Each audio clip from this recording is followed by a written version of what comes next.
왜 기도 응답이 바로 눈앞까지 온 것 같은데 갑자기 모든 것이 막혀버릴까요? 왜 승리가 코앞인데 더 큰 시험이 찾아올까요? 어떤 성도님은 이렇게 고백했습니다. 목사님, 하나님께서 일하시는 것 같았어요. 문이 열리는 것 같았고 응답의 징조들이 보였어요. 그런데 갑자기 모든 게 무너졌어요. 더 심한 상황이 왔어요. 제가 뭘 잘못한 걸까요? 하나님이 저를 버리신 걸까요?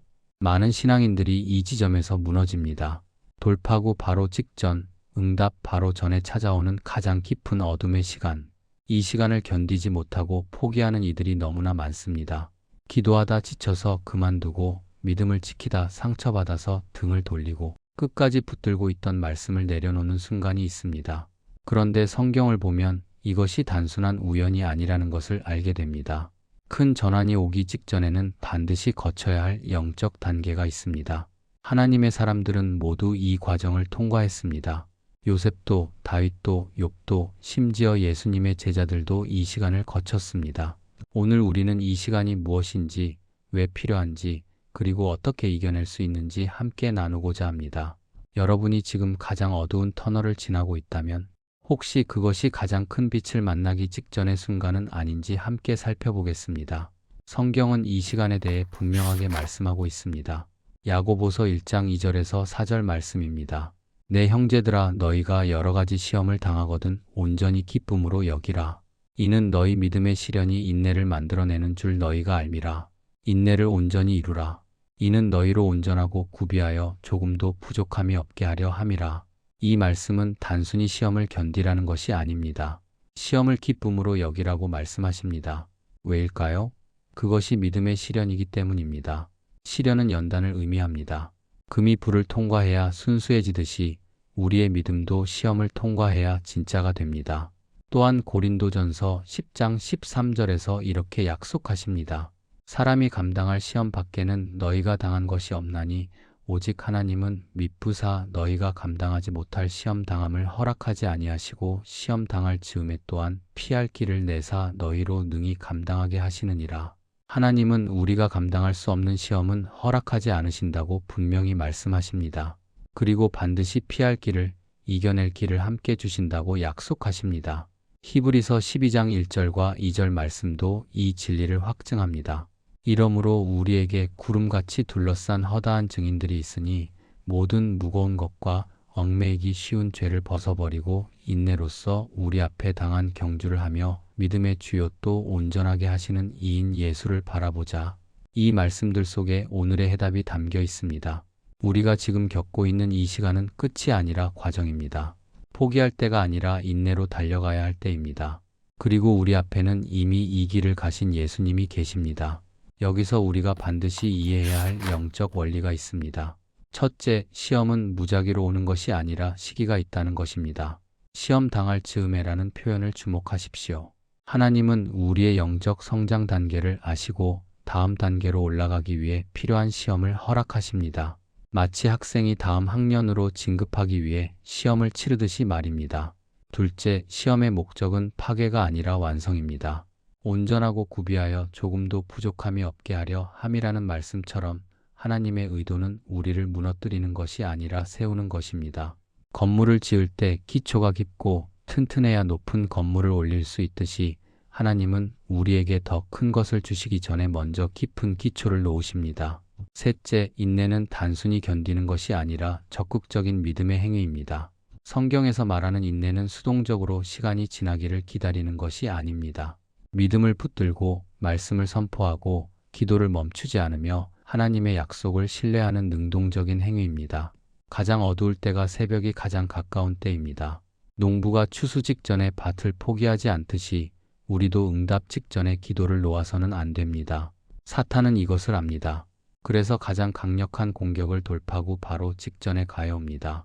여러분이 포기하면 더 이상 위협이 되지 않기 때문입니다. 반대로 말하면 가장 큰 공격을 받고 있다는 것은 여러분이 가장 큰 승리의 문턱에 서 있다는 증거입니다. 이것이 바로 대부분의 사람들이 포기하는 지점입니다.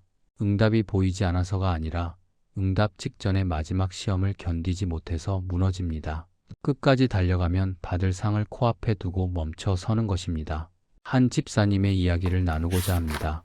이 집사님은 20년 넘게 사업을 해온 분이었습니다. 성실하게 일했고 정직하게 살았고 11조와 헌금도 빠짐없이 드렸습니다. 그런데 어느 날 갑자기 사업이 무너지기 시작했습니다. 거래처가 하나둘 떠나갔고 투자했던 것들이 실패했습니다. 가장 힘들었던 것은 하나님께 부르짖어도 응답이 없는 것 같았다는 것입니다. 오히려 기도하면 할수록 상황이 더 나빠지는 것 같았습니다. 그럼에도 이 집사님은 새벽 기도를 멈추지 않았습니다. 눈물로 기도하며 하나님께 매달렸습니다. 그런데 어느 날 기도 중에 이런 음성을 들었다고 합니다. 내가 내게 새 것을 주려고 한다. 하지만 먼저 내 손에서 헌 것을 놓아야 한다. 그제서야 깨달았습니다. 하나님이 자신의 사업을, 자신의 방식을, 자신의 계획을 내려놓게 하시는 것임을, 그리고 완전히 하나님께 의지하는 법을 배우게 하시는 것임을. 집사님은 모든 것을 하나님께 맡기기로 결단했습니다. 하나님, 이 사업도 주의 것입니다. 성공해도 주께 영광, 실패해도 주께 영광입니다. 저는 그저 주님만 따르겠습니다라고 고백했습니다. 그 고백 이후 놀라운 일이 일어났습니다. 예상치 못한 곳에서 기회가 찾아왔습니다. 오랫동안 막혀있던 일들이 풀리기 시작했습니다. 하지만 더 중요한 변화는 집사님의 마음이었습니다. 이제는 성공과 실패에 흔들리지 않는 평안이 있었습니다. 집사님은 이렇게 고백했습니다. 그때 포기했더라면 지금의 은혜를 경험하지 못했을 것입니다. 가장 어두웠던 그 시간이 사실은 하나님이 가장 가까이 계셨던 시간이었습니다. 성경 속에서 이 원리를 가장 분명하게 보여주는 인물은 요셉입니다. 요셉은 하나님께 꿈을 받았습니다. 자신이 높임을 받을 것이라는 분명한 계시였습니다. 그런데 그 꿈을 받은 후 요셉의 삶은 오히려 더 깊은 구덩이로 떨어졌습니다. 형들의 미움을 받아 노예로 팔려갔고 억울한 누명을 쓰고 감옥에 갇혔습니다. 특히 창세기 40장을 보면 요셉이 감옥에서 술 맡은 관원장의 꿈을 해몽해주고 나를 기억해달라고 부탁합니다. 그런데 술 맡은 관원장이 복직한 후 요셉을 잊어버립니다. 성경은 이렇게 기록합니다. 그러나 술 맡은 관원장은 요셉을 기억하지 못하고 잊었더라. 창세기 40장 23절입니다. 그 후 요셉은 2년을 더 감옥에 있어야 했습니다. 하나님의 약속을 받은 지 13년이 지난 시점이었습니다. 가장 절망적인 순간이었을 것입니다. 구원의 희망이 보였다가 다시 사라진 그 절망감을 상상해 보십시오. 하지만 이 시간이 바로 요셉이 준비되는 시간이었습니다.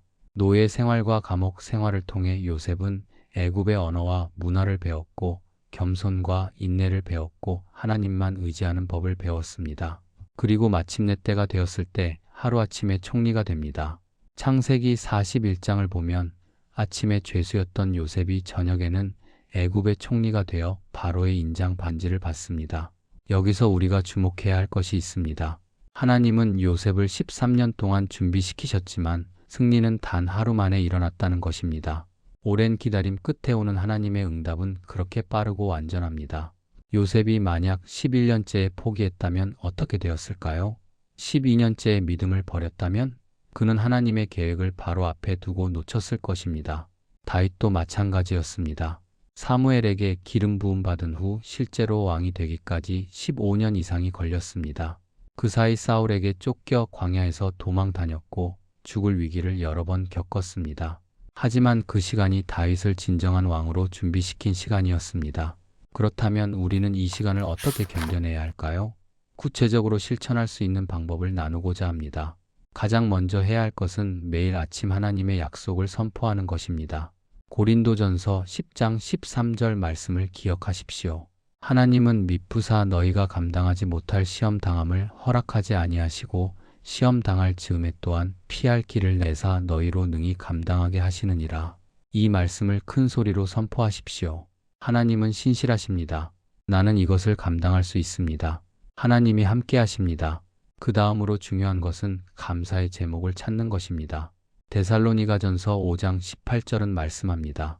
범사에 감사하라. 이것이 그리스도 예수 안에서 너희를 향하신 하나님의 뜻이니라.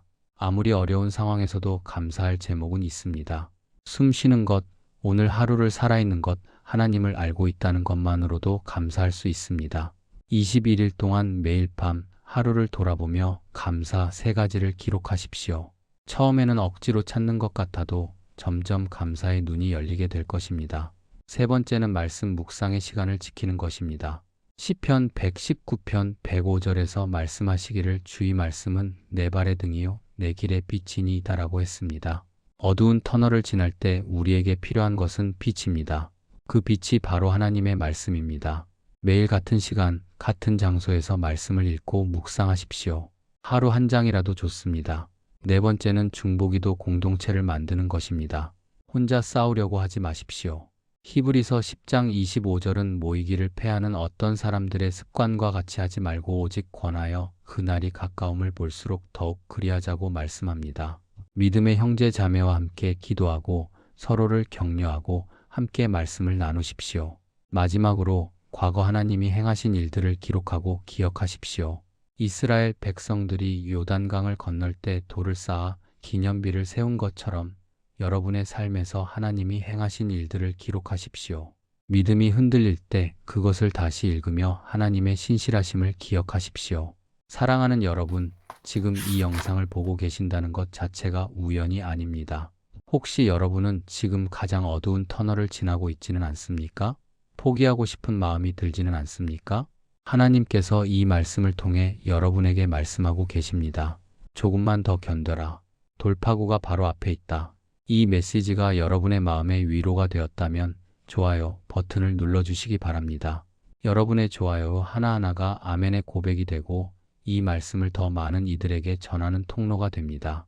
그리고 댓글로 21일 감사 챌린지 참여합니다라고 남겨주십시오. 여러분의 고백이 다른 이들에게 격려가 될 것입니다. 함께 이 여정을 걸어가는 믿음의 동역자들이 있다는 것을 확인하십시오.